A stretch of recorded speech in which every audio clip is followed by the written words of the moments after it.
Hola, bienvenidos al canal. Mi nombre es Alejandro Santana y el día de hoy vamos a resolver el ejercicio 4.3 del libro de Tippens, Física, Conceptos y Aplicaciones.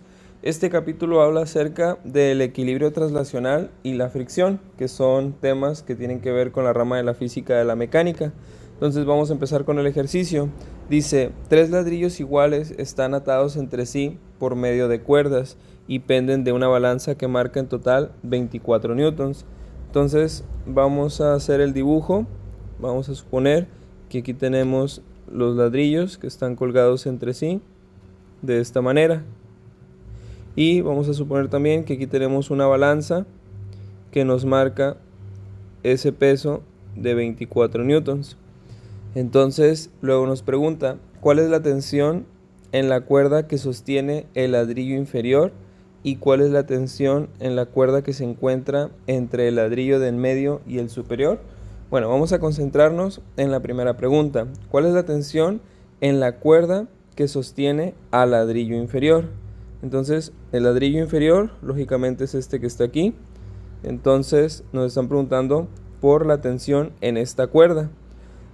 Aquí vemos que el peso total que nos está marcando la balanza es de 24 newtons. Si nos están diciendo también que los ladrillos son iguales, quiere decir que todos los ladrillos pesan exactamente lo mismo. Y si nosotros dividimos 24 newtons entre 3, pues quiere decir que cada ladrillo tiene un peso de 8 newtons. Por lo tanto, este ladrillo de aquí está ejerciendo una fuerza hacia abajo de 8 newtons, que vendría siendo su peso. Vamos a llamarlo W, que viene del inglés weight. Entonces, ese sería el peso. Ahora bien, estamos tratando con un capítulo que habla sobre el equilibrio traslacional. Algo que debemos de tomar en cuenta para considerar que un objeto se encuentra en equilibrio traslacional es que la sumatoria de fuerzas en cualquier sentido tiene que ser igual a cero. ¿A qué nos referimos con eso? Que si en este caso tenemos una fuerza, que en este caso se llama peso, de 8 newtons que apunta hacia abajo, esta no puede ser la única fuerza que exista, debido a que si solamente tenemos una única fuerza, entonces no habrá un equilibrio de fuerzas, porque entonces al haber una fuerza hacia abajo, en teoría esto debería de moverse hacia abajo, porque es la dirección en la que está marcando la fuerza. Quiere decir que forzosamente debemos de tener otra fuerza compensatoria a esta que tenemos aquí. Entonces, si esta fuerza del peso está dirigida hacia abajo, por lógica tenemos que tener una fuerza que vaya en el sentido contrario para que equilibre esta fuerza que tenemos aquí. Y también para que equilibre, pues lógicamente también tiene que ser del mismo valor que tenemos acá, porque si por acá tuviéramos otra fuerza mayor a esta, pues entonces el ladrillo empezaría a subir, porque habría una fuerza con mayor valor a esta que jalaría al ladrillo hacia arriba.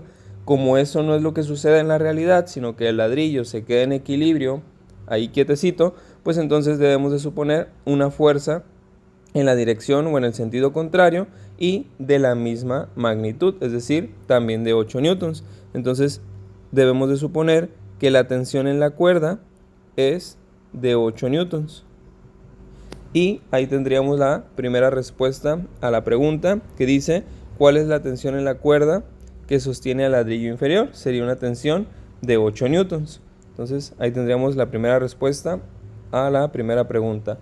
Luego nos hacen otra pregunta que dice, ¿cuál es la tensión en la cuerda que se encuentra entre el ladrillo de en medio y el superior? Entonces este sería el ladrillo de en medio y este sería el ladrillo superior. Nos están preguntando por esta tensión de esa cuerda. Entonces vemos que en esta cuerda está sosteniendo a dos ladrillos. Aquí podríamos despreciar el peso de las cuerdas, es decir, no tomarlo en cuenta. Simplemente tomaríamos en cuenta el peso de estos dos ladrillos. Como ambos tienen un peso de 8 newtons, pues combinados tendrían un peso de 16 newtons. Y por la misma lógica que utilizamos anteriormente, esta cuerda tendrá que jalar en el sentido contrario al del peso para equilibrar ese peso. Por lo tanto, aquí tendríamos que la tensión en esta cuerda sería una tensión de 16 newtons. ¿Por qué? Porque tenemos dos ladrillos, ambos de 8 newtons, 8 por 2, 16, Y para compensar este peso que va hacia abajo, necesitamos una fuerza ascendente, que en este caso sería la tensión de la cuerda de 16 newtons. Y bueno, con esto tendríamos resuelto el ejercicio 4.3 de este capítulo. Si te ha sido útil, te invito a que te suscribas para que no te pierdas el contenido de esta serie y muchas otras.